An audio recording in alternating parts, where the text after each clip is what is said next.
Why sometimes I've believed as many as 6 impossible things before breakfast. That's a quote from the Queen in Lewis Carroll's book, Through the Looking Glass. I listen to that and I wonder, how is it, or how does it make you feel that the difference between possible and impossible is your willingness to step into chaos? Impossible is just a compounding of smaller possibles. Impossible is a refusal to say no. Impossible is moving forward through those checkpoints in life where most people look around and simply say, I don't want to pay the metaphorical price. I don't want to give what's required here. I really enjoy history. Lately, I've been revisiting a lot of sort of various battles from recent all the way to way back. From Alexander the Great's conquest of Tyre to George Washington and the American colonists against the British. Even the famous Battle of Thermopylae with the 300 Spartans that we all know about. All of these have in their own unique way defied the odds. And what strikes me is, if you look at any of these scenarios on paper, they all appear to be suicide missions. It's crazy. The 300 at Thermopylae obviously being close to that, and I'll touch on that in a second, but all very special in their own unique way. All took an apparent impossible task and did something pretty remarkable with it. See, when you immerse yourself into something, even something seemingly impossible, without the prospect of turning around in your head, there's a shift in your mind. You have to find a way forward because forward is the only way, and so you do. You look at the landscape differently. You look at the resources accessible to you differently. Funny enough, there always seems to be something to solve the problem, some dot that can be connected, some loophole, some advantage, some tactic that can move you maybe not directly to the finish line, but just far enough to adapt and survive. Some path to triumph that, when looked at as a whole, gets lost amidst the daunting nature of the task. It's like leaping a mountain is impossible. But climbing one rock at a time is very doable. And it's that, right? Again and again and again, that gives you just enough life to cross the abyss. So back to those examples, right? You take Alexander the Great. It was the courage and ingenuity to literally construct a causeway from land out into the water to the tiny island city-state of Tyre, simultaneously using his navy to cut off supply lines and breaching the wall that surrounded the city. On paper, that's an impossible, just unthinkable feat. For Washington, it was surviving winter, a superior army. It was finding a way to manufacture some key battles that, were enough to convince the French to come in and support the cause. One day at a time. Again, the greatest military force on Earth at the time. A seemingly impossible, insurmountable obstacle. At Thermopylae was using the landscape and superior skill to their advantage, holding their ground and making a substantial dent in the Persian army. Again, one of the most powerful armies on Earth at the time, all the way until it was the last of the 300 men. completely turning the numbers game upside down. Impossible is looking at the size and scope of a task, not the little actions required to bring it to life, right? And that's generally a rule, right? When you operate under the premise or the notion that there is a solution, you find one, right? And I can give you the example of YouTube, as I usually do, because it's obviously near and dear to my heart and something that's changed my life, right? A platform of this size and scale 10 years ago is unthinkable, impossible, laughable, right? My brain didn't even go there. It's impossible for someone who left their day job, running out of money in a small apartment in Boston, to create that, right? But when the door is not cracked, when it's shut firmly behind you, there's no escape plan, when it's I am going forward and that is the only direction I'm going, everything around you becomes an instrument in the symphony that will be your growth. You find a way. It's like, why do people talk about rock bottom being what turned them around? Because in that moment, they had to start using what was around them to win. There was no off-ramp. They had to see the utility in what existed around them. The hours I used to waste became more precious. Every dollar, how can I stretch it into something that matters? Right? Boston is a major city. I started asking, who can I connect with and learn from? Even Microsoft Word went from being something I, had to reluctantly open once in a while for an office job to this portal where I could share my thoughts with the world. We don't see life as it is, we see life as we are. And when you're only focused on one goal, you become this vehicle through which magic happens. When I was a kid, way back, right, 90s, computers first became sort of household items. I used to play this Star Wars game. It's just a demo. And I love this metaphor because I, was on level 1, wandering around, frustrated, trying to find this door that would bring me to level 2, and I could not find it. And I looked and I looked and I looked, and I would spend hours and hours, and I didn't know about cheat codes or how to research any of that stuff. It's just exploring.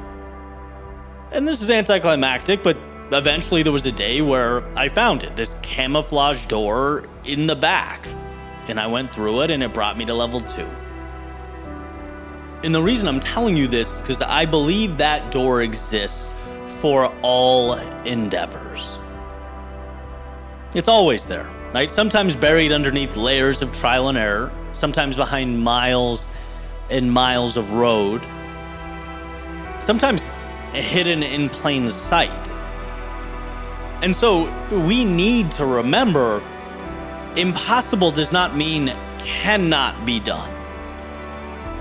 Impossible just asks, how long are you willing to look? How long are you willing to scratch, claw, and fight for that result you're looking for? The pursuit does not end until you do, which not only completely debunks impossible, it shows you just how powerful you are. All things are possible if you are willing to bring them to life.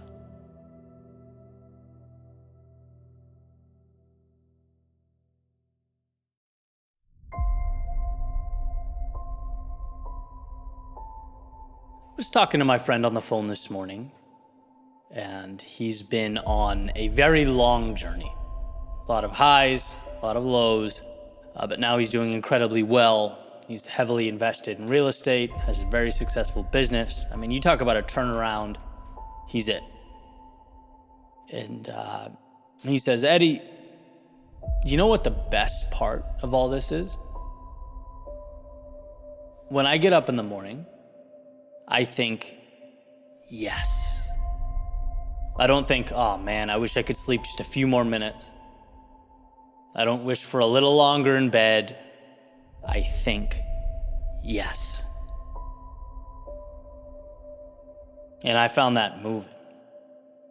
If that's not peak living, I don't know what is. The second your eyes open to be excited about what's to come, right? And so I asked him, Tom, what's the biggest mental change you made in your life that brought that about? And he said, essentially, this is a term used a lot by Dan Sullivan. He says, I learned to always be the buyer. Now, I'm just starting reading Sullivan's books, so I'm not too familiar with the idea. I said, Tom, can you expand upon that a little bit? Paraphrasing, he said, he started to look at life like he was worthy of it, like he was the decision maker, right? And I don't know if you've been there, I certainly have, where it's like, man, I hope this person accepts me. I hope they hire me. I hope I can be included. Now that's an existence of constantly selling yourself. But when you make that mental shift of instead saying, I have value to add to this person, I am the buyer here, you empower yourself, right? A buyer cannot get rejected. Instead of walking around hoping the world accepts you, it's having confidence in yourself and your ability. As my 8th grade teacher, Mr. Betancourt, used to say when we were kids, the worst thing you can do is hold your hands up to the sky and hope something of value falls into them. The worst thing you can do is take the power out of your hands and outsource it to fate. Because the truth is, you do have value to add. There is change you're going to make in the world. There's a beautiful mark on humanity to be created by you. And there must come a time where you see that as a valuable resource. You're on a mission. And it's not about other people saying yes or no to you. It's, do you want to allow these people to come along with you on your mission? Not selling yourself, but buying the pieces that will comprise your greatness. Subtle shift, but also a powerful one. And the reality is, people respect it, right? That's the crazy thing. When you find the courage to dig deep and unlock that confidence in yourself, you get more of it from others. And this is from experience, right? I've never been the loudest guy in the room, not an attention seeker. It's easier for me to listen, right? But I find that when you live with conviction, the world around you conforms. Respect finds you. People will never believe in someone who doesn't believe in him or herself. And this is kind of an interesting note. A good friend of mine has helped do some booking on podcasts and events, right? And part of that's trying to get speakers and personalities to participate. You have to explain to them the value. And this is what I found amazing. He says a formal, well thought out letter stating the ins and outs, how grateful the host would be, how beneficial the experience would be, gets ignored 99 times out of 100. But a simple, hey, X is happening, gonna be incredible, give me a shout, we'll see how we can get you involved, gets responded to way more often. Why? Because you're not selling, you're buying, right? People want to be around those who live with conviction, who have value to add. So make that clear, right? Instead of writing out those 4-paragraph emails asking the world for answers, for assistance. Now, you weren't put here to wait for permission, to tiptoe through life and not make any mistakes. You weren't put here to impress others or be accepted by those around you. You're here to live life on your terms, to make magic, to enjoy the passing moments with the ones you love, spent how you choose to spend them. Never forget how much you mean and how valuable you are. Never forget that you have every right to wake up and say yes. I get to get out of bed today. I get to chase my dream and bring along with me the people and things that are worthy of the pursuit. That's not arrogance. That's confidence. That's not existing. That's living. In a world of conformity, of please take what I have to offer, in a world of concession, in a world of I don't want to but okay, you have to get to the yes. You have to become the buyer, not only in each specific exchange, but the buyer of a destiny that belongs to you.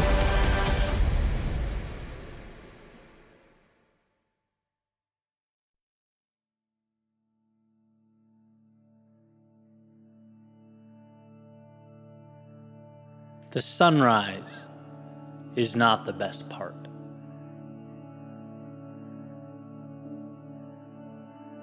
I want to explain something I've tried to articulate over the years, but at least in my mind, have never quite captured how I feel or what I mean. Because I think it's important. Now, a tad trivial, or could be seen that way. In fact, I picture one of those memes where the top says nobody, and the bottom would say Eddie screaming about the sunrise for 10 years. Whereas a buddy of mine recently said, a bird flies over my right shoulder and I want to go home and write a novel about it. But, truth be told, there's beauty in the mundane. And I think when looked at correctly, some of our greatest lessons about ourselves, about the world, and about how those two things often aren't as different as we might be inclined to think, shine through. So we're going at this again, one more time. The beginning, 4 a.m., I couldn't sleep last night. So I got up, I got dressed, went to the Dunkin' Donuts drive-thru around the corner, and I was sitting there right as it opened at 5:30. Got my French vanilla coffee and headed to the beach to see night turn to day. And here's an interesting thing. If you were to search sunrise Pompano Beach on that particular day, it would have told you 6:28 a.m. I got to the beach around 5:40. And this will become more and more relevant as I sort of progress here. But when I arrived, it was dark. There was not a soul outside, except for a man with a dog, who for some reason warned me that he had a dog, and another man twirling around a glow stick. Listen, Florida's the best place I've ever lived by far, but it keeps you on your toes, man. So I walked by them and found a spot by the water. I sat down, and it was truly theatrical. It's almost hard to find the words for the South Florida sky in the morning as night turns to day. Right? And as I'm sitting there looking out over the Atlantic, you can see right where the ocean and sky touch these little patches of teal and orange and pink that start to slowly break up the darkness. Almost like someone's dipping their brush in paint and just flicking it at a canvas. Random assortments of colors. And it's very interesting because it happens subtly and somehow all at the same time. Piece by piece, these little neon strips start making their way over the horizon. I just sat back with my coffee and I watched the world around me come to life. Birds start flying over the water. The sand rake, if that's what it's called, started driving around, preparing the beach for everyone that would come visit that day. You start to hear voices and laughter infiltrate the beach around you. And here's my thing. Here is that thought that I truly feel is important, but have a hard time with the why. It's how people show up at 6:15 and make their way to the sand to watch the sun come up. Obviously, understandable. It is an incredible sight. To see that giant ball of fire emerge in the distance, seemingly make its way up into the sky, I get it. I just can't help but feel like in some way, it's similar to fast forwarding a movie to the point where the villain's already been defeated, where the problem's already been solved. It's like it's the post-game interview after the Super Bowl. The magic in my eyes is the before. Before the sun rises. It's watching something so dark, so empty, so hopeless, replaced by a masterpiece that takes your breath away. It's seeing out in the distance the light that was coming. It was always on its way. Make itself known to you for the very first time. And as that extravagant march from nothing to something takes place above and all around you, suddenly you can see your hand in front of your face. It's like you blinked and night became day. That type of transformation, that journey from one extreme to the other, it's so incredible, so emotional. It screams hope. It makes it that much harder for me to say, I can't change, I can't let go, I can't build. It's like, look, you just watched the black of night become day. It's a reminder that things are always dark until they're not. We can never see until we can. It's just make-believe until it's real. It's a process of holding on. Sometimes it's just holding on until that paint begins to color in the world around you. So it's not that the others are wrong. Again, I totally get it. I get the appeal of putting the beach chair down at 6:15, snapping some pictures of the sun in its magnificence. I get it. It's real. It's tangible. It's the shiny object. Theoretically, it's what we should be looking at. But let's not forget that magic in its infancy.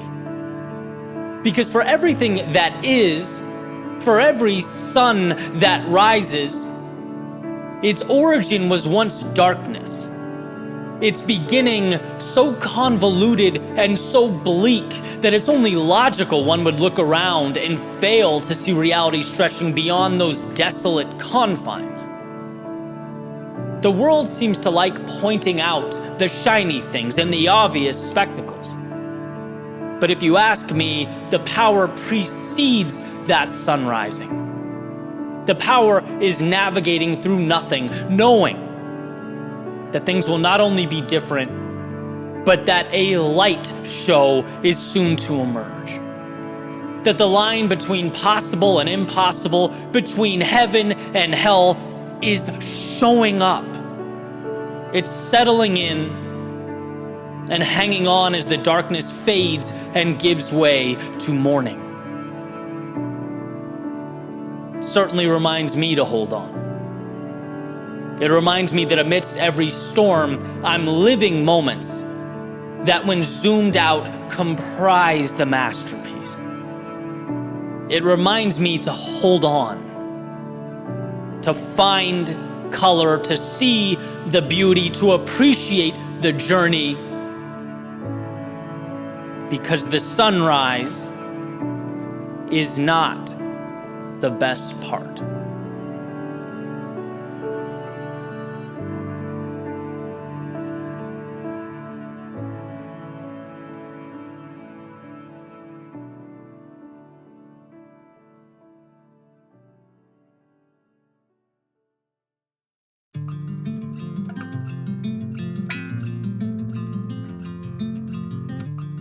Deciding who you'd like to be most often starts with leaving the parts of you you no longer want to carry around. So reminisce. Think back. Examine. Because you didn't just arrive at today. This moment is the result of thousands upon thousands of steps and conversations and decisions. Our lives are sculpted like ocean shores, one wave, one gust of wind at a time. And sure, there were certainly events that expedited the process. But the point is, holistically, landscapes take time to materialize, as did this one. But you're not confined to this moment. In fact, you, in and of itself, is an idea. You is a story that incorporates the things you used to do, places you used to go, people you used to know. You is not right now. You is how you summarize the path that created right now. But you can change, because you will always mean what you decide it does. So reminisce, think back, examine, and feel the warmth of the good times. Bask in the moments that lit up your soul. But don't be afraid to pull back the curtain on those things that, well, maybe you aren't too proud of. The things that no longer defined you, perhaps never defined you to begin with. Because see, before we cut ties with those stories and send them out to sea, we must do the hard work of recognizing what they are. Before we can identify the life to be lived, we have to be able to see the one that will live no more. And so it's okay to walk down that road. Those things are no longer you. They are ideas, old ideas, bad ideas, and so they will be relegated to the sands of time. They played their part, as everything does, and now it's time to detach. So reminisce. Think back, examine, grab what you love and let it become your guiding light. Take hold of the meaningful and pour it into the new you, the one you're making now, the one that matters now. You'll need it. Because the old you, it'll try to reemerge. It'll present itself in the shape of old faces with old expectations. Old places connected to old habits, old stories that just don't want to end. But these characters, they played their part. And thank God they did, because now they're recognizable. Now you know to cut ties. You know, I wish it weren't so. I think we all do, but sometimes life requires that we touch that burning hot stove in order to understand that it's hot. It's easy to dismiss these occurrences as a bad thing or wasted time, but I think they're a beautiful thing. Recognizing and mitigating our mistake leaves us with a new foundation to build on, a blank canvas. It makes you not a prisoner to yesterday's work, it makes you an artist again. A designer, a creator. So reminisce, think back and examine, but not to hold on. Reminisce to let go, to say the goodbyes that will make space for the hellos, to free yourself of excess that will make space for the necessities. You've spent a long time designing you. Some of it ideal, but all of it valuable in its own unique way. The reality is that now, in this current moment, not all of it needs to come with you. So reminisce, think back, examine, so that before you move ahead, you know exactly what needs to be left behind.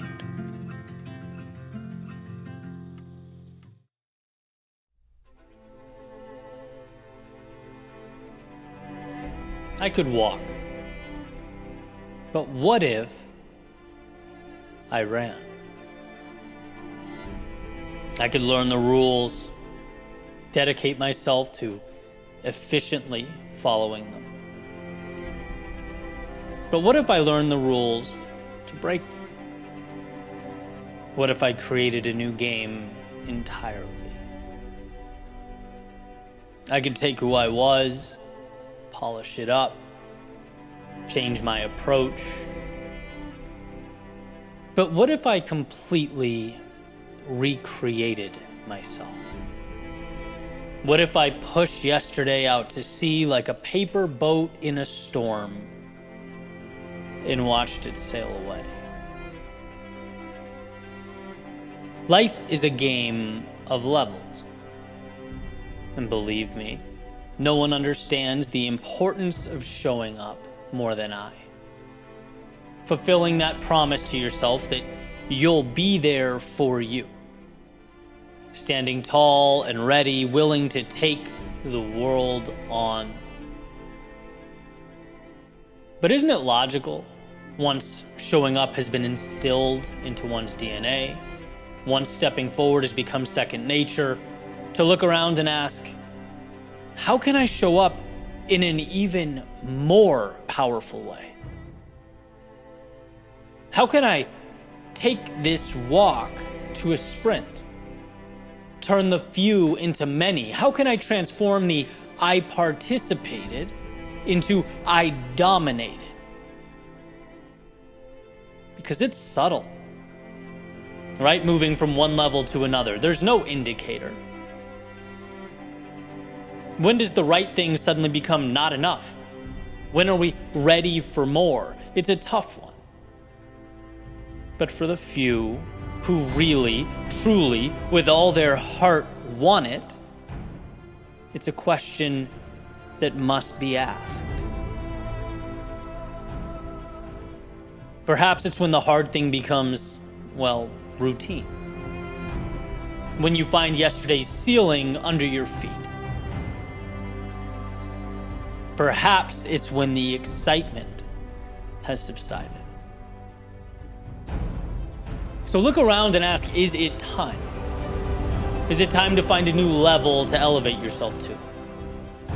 Is it time to open the cage and let yourself further into the world?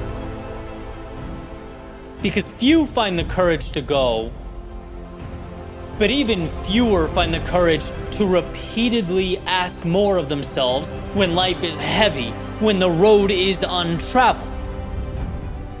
So, yes, you could walk, but what if you ran? What if you gave every ounce of yourself to the journey so that when it ends, as all journeys do, you can say you held nothing back? You conceded zero. Life is a game of levels, and should you decide the ascent is where the magic lives, you'll find yourself with the view that only the few will ever get the luxury of laying their eyes upon. You'll find that every time you were tired or depleted or unsure and you stepped forward anyway, you were creating the life of your dreams.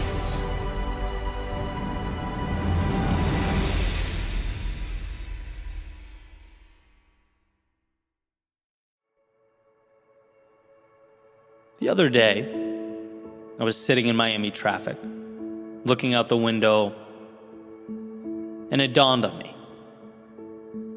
How interesting that human beings haven't solved for this. Like, this is a major annoyance in a lot of people's lives. Now, we put human beings on a rocket ship. We've navigated them beyond the Earth's atmosphere. We've landed them on the moon, but still are unable to effectively get around between 4 and 7 p.m. on weekdays. It's just kind of interesting to realize. Now, there are very practical reasons for this, sure. Not to mention people studying and invested in the problem. And I think most noteworthy, I'm not even saying one is more valuable than another. This is merely a thought experiment. We get the results where we place our attention. We valued going to the moon. Because of this, humans walked on the literal moon. And we're so used to this having happened that its shock value isn't quite there, right? But for a species who 100 years ago was traveling by horse and buggy, it's pretty impressive. And I just think it's a cool reminder that where we place our focus is where we'll get our positive results. We can change everything if we place a spotlight on it. That begs the question, where are you placing your spotlight? As John Maxwell said, nobody ever went up a hill on accident. There was intentionality, which gave life to focus and action, planning, growth. We only evolve where we shine that spotlight, or as I've said in previous episodes or videos, what you water grows. I've certainly spent my fair share of time angry, annoyed by things that I've, by no coincidence, given zero effort to fixing. And when you do nothing to solve a problem, all you can cling to is the ability to complain about it. If you're not putting energy and resources there, you most likely won't win. Some of the best advice I got from a friend a few years back was to highlight the things that matter to you and measure them. Because this allows you to be aware, to be intentional with your action. It's deciding which handful of things are going to be your quote-unquote moon landing, and then watching over them like they are precious. Let's say a goal of yours is to increase your net worth. If you're looking at your bank account every day, you're much more likely to make better monetary decisions than someone who keeps their finances in the dark because they hate thinking about it. There are deliberate actions that must take place to bring about that change. When I look at, say, YouTube, I tend to know a substantial amount about my metrics. Because I really care about the channel and its growth and its impact. I watch it and I monitor it. Things dip, I need to know why. If they took a sudden upswing and they're great, I need to know why. If success on a platform is my metaphorical moon landing, I'm locked into every up and down. I have to understand what's going on so I can make the necessary adjustments to grow. And then when the growth happens after time has elapsed, I can think, in my own little world, that was space travel. I was driving that metaphorical horse and buggy not all that long ago. But I stayed locked in. And this may seem simple, and it is. But for what it's worth, my biggest breakthroughs always tend to be. I've exhausted a lot of energy, and in some cases even paid a decent amount of money to learn the simple things. Nothing is that complicated. We just think it is. Which is why we do nothing and then complain about the delta between the real and the ideal. But I'm here to tell you that if you decide on a few things that matter to you, and then measure their progress, allocate the energy to moving along with them, where you'll be in months or years from now will astound you. It will be breathtaking. But you have to be willing to peel back the curtain and immerse yourself in it. Prove to yourself that sure, it might feel big and complex, but once you give something that time and attention, it becomes clear pretty quickly how simple it all is. What's one thing you can do every day in each meaningful category in your life that will get you closer to where you want to be? If you watch over that process and you adjust along the way, the amount of opportunity available, the amount of change you'll create is unbelievable. And someday, to others on the outside looking in, your progress will seem out of this world, larger than life. It will appear a moon landing. But you'll know it wasn't the miraculous, it was just a simple decision to give it time and attention. You watered it, and so it grew.